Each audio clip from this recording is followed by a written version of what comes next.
oil filter.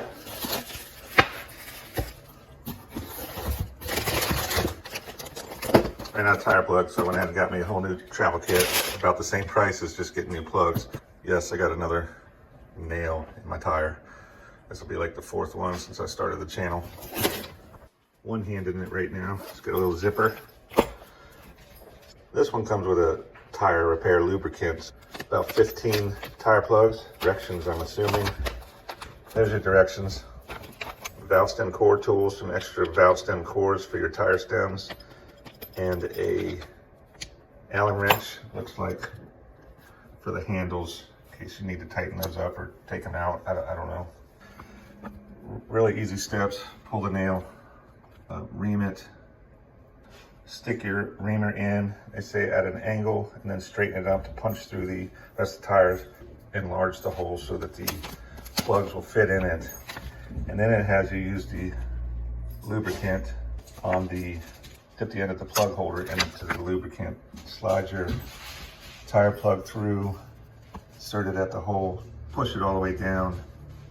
Then you grab this handle right here and hold it against the tire. This end right here, as you pull the T-handle out of the tire, is gonna hold the plug down into the tire and form a knot inside the tire.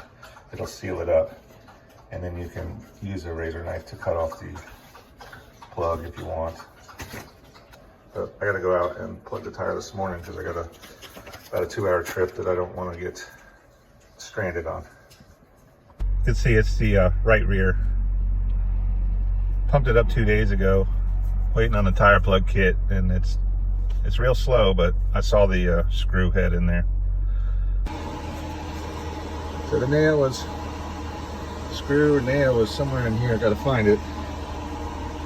Oh, there it is. There's the culprit right there. So we gotta yank that out of there. I'm gonna roll the car back to where it's underneath the fender so I can work on it and then put the parking brake on.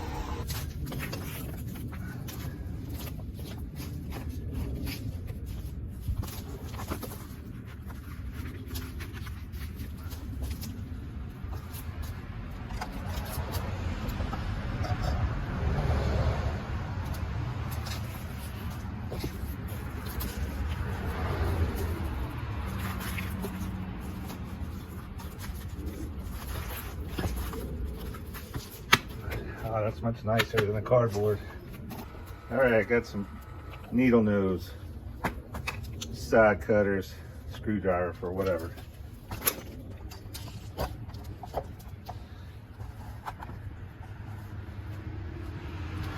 First, we got to get that out of there.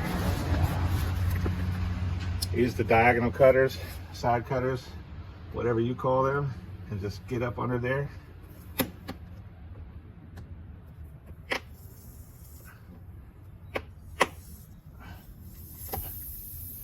There's a screw. Now the hard part, there it is.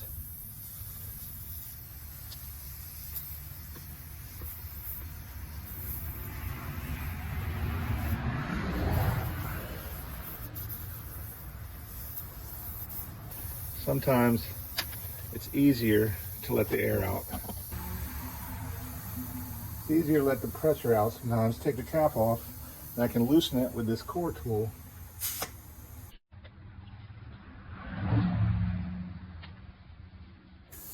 You don't want to let it all the way out because you don't want to bust a bead on your tire, especially if you don't have a good air compressor.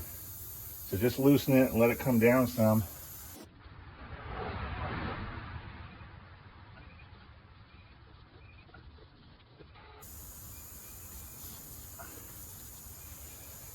And just kind of work. Said to go in at an angle and then straighten it up. And then you kind of just work it in with the hole. This is the hardest part, getting through those belts. So they don't want to let any more air out. You can see this little section here is cut out, and that fits over top of the tire core. I can't see the camera, so hopefully you can see that little part that's sticking up, and that groove will go right over. There's a hole where the stem goes, and then that enables you to tighten or loosen. And you can see right here, hopefully there's threads, and those are what thread into the valve stem. I'm going to continue to try to get this reamed out so that we can put a plug in it. I was going to do a live for this, never done a live, but I didn't want y'all to see me struggling and breathing hard, because this part can be a little difficult.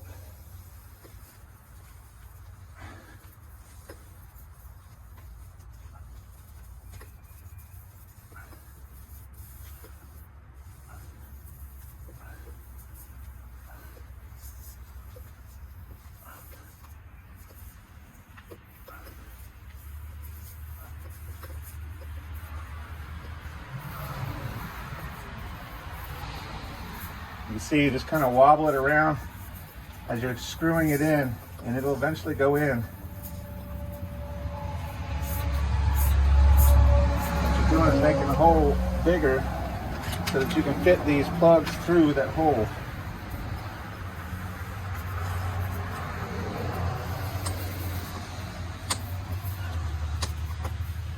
And I was reaming in and out. When I was told that it cleans the rubber, gives the adhesive somewhere to grab a hold to, and I've never had a plug fail, so I don't know if it's true or it just doesn't matter, but I still do it. I'm even going to do it with this one.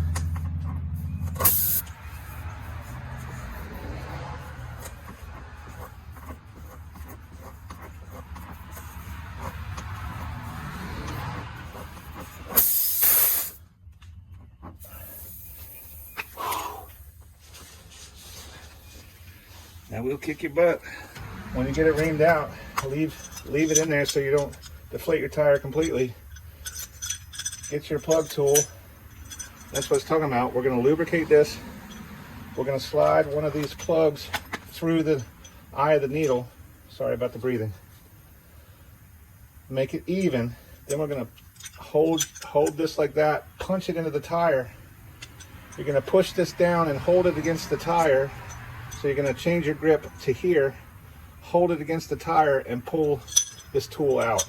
This will hold the plug into the tire, and as you pull this out, it'll make a knot inside the tire to help seal it.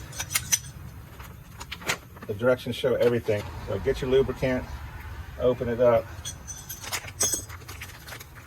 I take my glove off for this. This stuff will stick right to your glove. So you got 3 packs of 5 tire plugs. This should last me the life of the channel, I hope. You can see how sticky this stuff is, and it's kind of cool out. It's not cold enough. I showed you where I heated it up the last time in the middle of winter. These things were rock hard. I don't think I need to do that this time. Didn't really need to do that time.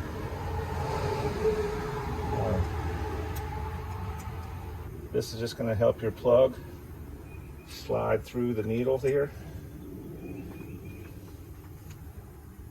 and you just kind of, you can cram it in there. You can flatten it out with your needle nose to get it started. Just kind of try to work it in there. You can see it sticking to the gloves, pain in the butt. So kind of force it in there, and then you can grab it with your pliers on this end, pull it through. Sorry about all the traffic. I live, man, this road, it's a rural road, but it's a cut through now, so we get a lot of traffic. It used to be nice. Halfway in, right? I saw a video that showed you putting lube on this as well. I'm not going to do that because I think it'll interfere with the adhesion of the tire plug.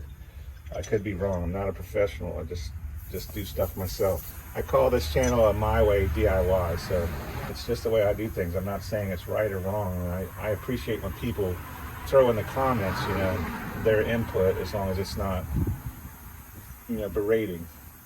I'm not here for beratement. I'm not here to berate anybody. I'm just here to show you how I do it. I seem to get stuff done, and sometimes I get frustrated, but I'm a YouTube mechanic as well, so if I don't know how to do something, man, I go watch other people and see how they did it, and I just come up with I compare everything, and I come up with my own way. So that's why I started doing this, and it's kind of fun making videos. Sometimes it gets monotonous, but the editing and stuff is not very good, but it's kind of fun and creative. So God made us to be creators, so I'm creating, and then hopefully I'm helping some people out along the way. Glory to God, right? So he gave me the ability to be able to do this stuff and then share it with you, and that's what I'm doing. So if that's not your thing, that's all right too. You can still learn from this. So get your plug halfway across in the middle, get it ready to pop in there, get this ready to go, pull this out, slam this in all the way down until your plug is sticking out, you know, about this far. Then we're going to push this down as we pull this out, and then the plug is going to pull out from this slot on this little needle. So here we go.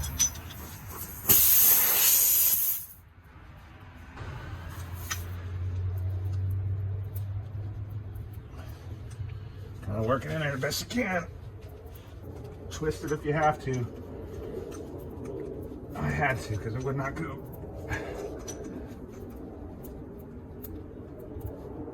Right, that sucked. You can see right here, I got, you know, about this much sticking out. The plug is definitely in there. I'm gonna push this down against the tire and pull the T-handle. It's gonna leave the plug in place.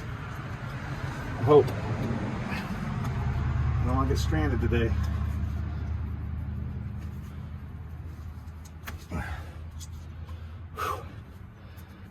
Reaming it, popping that in. Takes a little bit, but if you stick with it and work it in there, you can get it. Clean this all up. I'll leave my pliers in here. I have plenty. Get your cap for your valve core. This is going to stay in my car. Might as well put the directions in. I don't need it in case I let somebody borrow this. That's the other thing. It's a nice and easy case. Throw it in your car. You have somebody that needs to borrow it, you just hand them the whole case. Hopefully you get it back that way. Nice to be able to help out. Don't leave screws lying around your driveway. So if you've seen my other videos, you've seen my small cordless pump. Well, I got this new one. It's much bigger. It was about the same price. It said it inflated car tires quicker. I'm not so sure. We're gonna find out. But I forgot that the reason I got the other one was so I could carry it on my e-bikes. This is kind of big for that. I can carry it in the car when we take the e-bikes out. I just can't carry it on the bike. The reason I had to get this, I'll put a link for it down below if this interests you. It's got a nice work light and everything. It's got all the, you can use it to charge up phones and stuff, so it'll probably hold more. I'm not sure, I didn't look at the specs. But I had a little incident with the other one. My son called and talking on the phone, and then I was in a hurry and I took off. Well, these pumps, you set them for the pressure and they shut off on their own. So needless to say, the pump wasn't running anymore. I took off on this busy street here, and this is how my old pump ended up. Yeah. Not a proud moment, hack the honeydew list history. But hey man, it happens. I'm human. I got out there, pulled it off of my tire, and that's what it looks like. Had to get a new one. So anyway, this one works the same. Turn the power button on, set your pressure, plus minus. Mine's 33 psi. Hook it up, and you hit the power button again, it'll start. So you can screw that right on there. This is nicer for, it is nice for car tires because it's got a longer hose. You don't have to just hang it off your tire if your, you know, air valve is up high like this. You can see I got 13 psi in the tire now. So I let out quite a bit. Then you hit the power button and set it for 33. That's it's going to go to 33 and shut off. I'm actually going to put it 34 because you lose a little bit taking it off, and then hit start.